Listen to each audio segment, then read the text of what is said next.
The Children's Shakespeare by Edith Nesbit. The Merchant of Venice. Recording by Miss Avarice. Antonio was a rich and prosperous merchant of Venice. His ships were on nearly every sea, and he traded with Portugal, with Mexico, with England, and with India.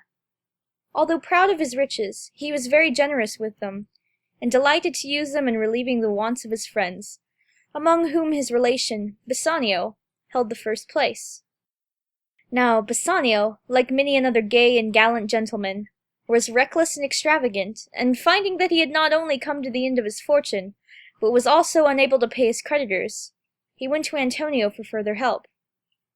"To you, Antonio," he said, "I owe the most in money and in love, and I have thought of a plan to pay everything I owe if you will but help me." "Say what I can do, and it shall be done," answered his friend. Then said Bassanio, "In Belmont is a lady richly left, and from all quarters of the globe renowned suitors come to woo her, not only because she is rich, but because she is beautiful and good as well.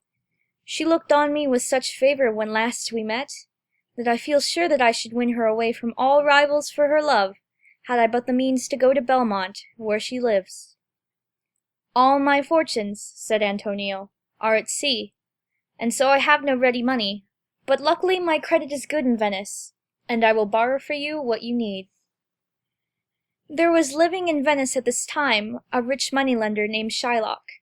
Antonio despised and disliked this man very much, and treated him with the greatest harshness and scorn. He would thrust him, like a cur, over his threshold, and would even spit on him. Shylock submitted to all these indignities with a patient shrug, but deep in his heart he cherished a desire for revenge on the rich, smug merchant.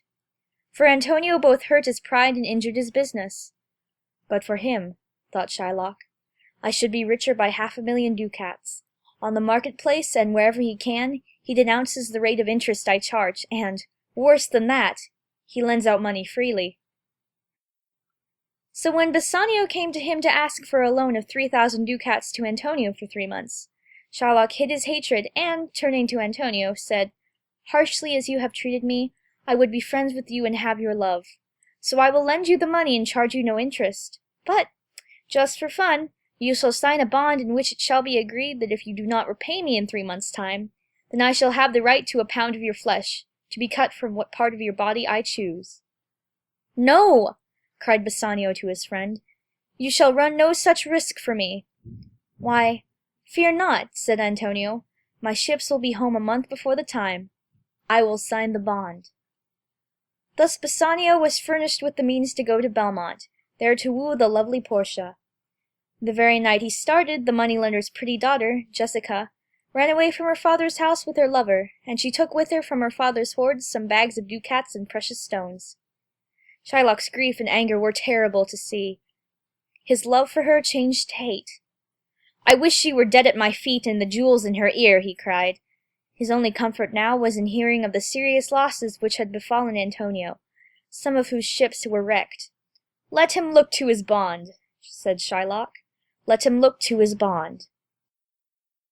Meanwhile, Bassanio had reached Belmont, and had visited the fair Portia. He found, as he had told Antonio, that the rumor of her wealth and beauty had drawn to her suitors from far and near. But to all of them Portia had but one reply. She would only accept the suitor who would pledge himself to abide by the terms of her father's will.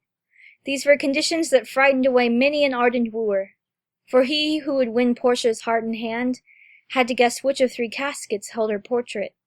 If he guessed aright, then Portia would be his bride. If wrong, then he was bound by the oath never to reveal which casket he chose, never to marry, and to go away at once. The caskets were of gold, silver, and lead. The gold one bore this inscription: "Who chooseth me shall gain what many men desire." The silver one had this: "Who chooseth me shall get as much as he deserves." While on the lead one were these words: "Who chooseth me must give and hazard all he hath." The Prince of Morocco, as brave as he was black, was among the first to submit to this test.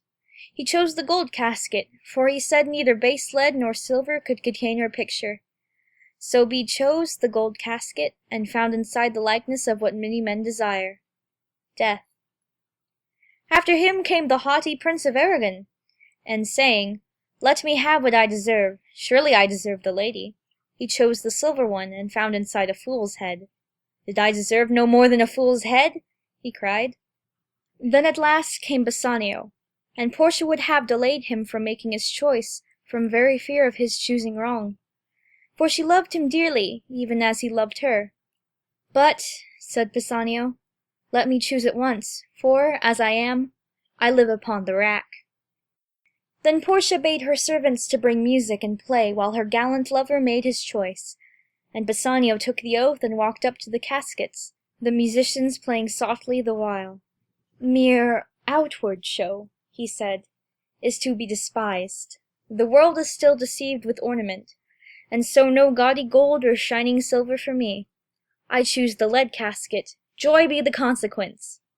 And opening it, he found fair Portia's portrait inside, and he turned to her and asked if it were true that she was his. "Yes," said Portia, "I am yours, and this house is yours, and with them I give you this ring, from which you must never part." And Bassanio, saying that he could hardly speak for joy, found words to swear that he would never part with the ring while he lived.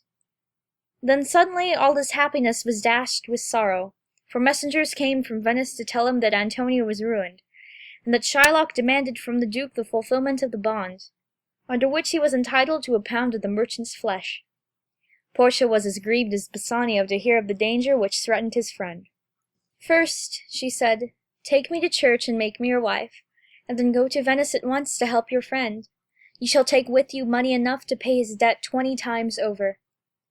But when her newly made husband had gone, Portia went after him, and arrived in Venice disguised as a lawyer, and with an introduction from a celebrated lawyer Bellario, whom the Duke of Venice had called in to decide the legal questions raised by Shylock's claim to a pound of Antonio's flesh. When the court met, Bassanio offered Shylock twice the money borrowed, if he would withdraw his claim, but the money-lender's only answer was, "If every ducat and 6,000 ducats were in 6 parts, and every part a ducat, I would not draw them. I would have my bond."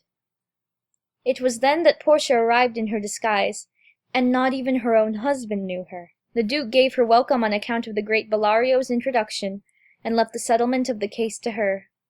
Then in noble words she bade Shylock have mercy, but he was deaf to her entreaties. "I will have the pound of flesh," was his reply.